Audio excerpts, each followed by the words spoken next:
খাগড়াছড়িতে গত দুদিন ধরে থেমে থেমে বৃষ্টি হচ্ছিল। আজকে দুপুর থেকে বৃষ্টির মাত্রাটা বেড়ে গিয়েছে, ভারী বৃষ্টিপাত হচ্ছিল। ভারী বৃষ্টিপাতে এখানকার চেঙ্গি এবং মাইনী নদী রয়েছে, এই মাইনী নদীর পানি বেড়ে গিয়ে এখানকার নদী তীরবর্তী অঞ্চল যে রয়েছে সেই সব এলাকাগুলো পানি ঢুকে গ্রাম প্লাবিত হয়েছে। আমি এখন যেখানে দাঁড়িয়ে আছি এখানে বটতলি এলাকায়, এখানে চেঙ্গি নদীর পানি বেড়ে গিয়ে দক্ষিণ গোলাবাড়ি, এখানে ফুটবিল সহ যেসব নির্মাঞ্চল রয়েছে সেগুলো এখন পানিতে ডুবে গেছে। এখানে মাইনী নদীর পানি বেড়ে গিয়ে মেরুগের কিছু অঞ্চলে পানি ঢুকে পড়েছে।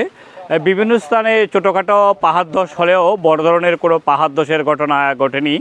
এলাকাবাসী যেটা বলেছে, যে চেঙ্গি নদী এবং ছড়া যে খালগুলো রয়েছে সেগুলো দখল এবং দূষণের কারণেই মূলত এখানে পানি হয়। গেল বছরও 4 দফা বন্যা হয়েছে এখানে। আমরা এখানে খাগড়াছড়ির জেলা প্রশাসক ইফতেখারুল ইসলাম খন্দকারের সাথে কথা বলেছি। উনি আমাদেরকে জানিয়েছেন পাহাড়ের পাদদেশে যেসব পরিবারগুলো রয়েছে এবং যেসব নির্মাঞ্চলের এলাকায় বসবাস করে রয়েছে তাদেরকে নিরাপদ স্থানে, বিশেষ করে আশ্রয় কেন্দ্রে ফিরে যাওয়ার জন্য আহ্বান জানিয়েছে। জেলা প্রশাসনের পক্ষ থেকে এখানে খাবার এবং শুকনো খাবার বিতরণ করা হচ্ছে।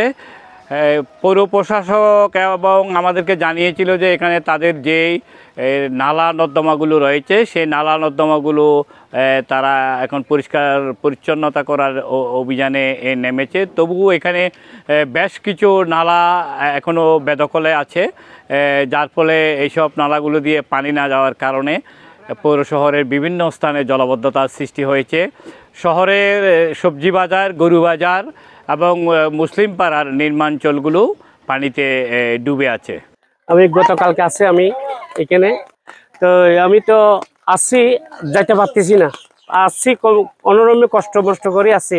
তারপর আমি গাড়িতে রাত্রে থাকি গিয়েছি পানির জন্য, আর যাইতে পারতেছি না, এখনো যাইতে পারতেছি না।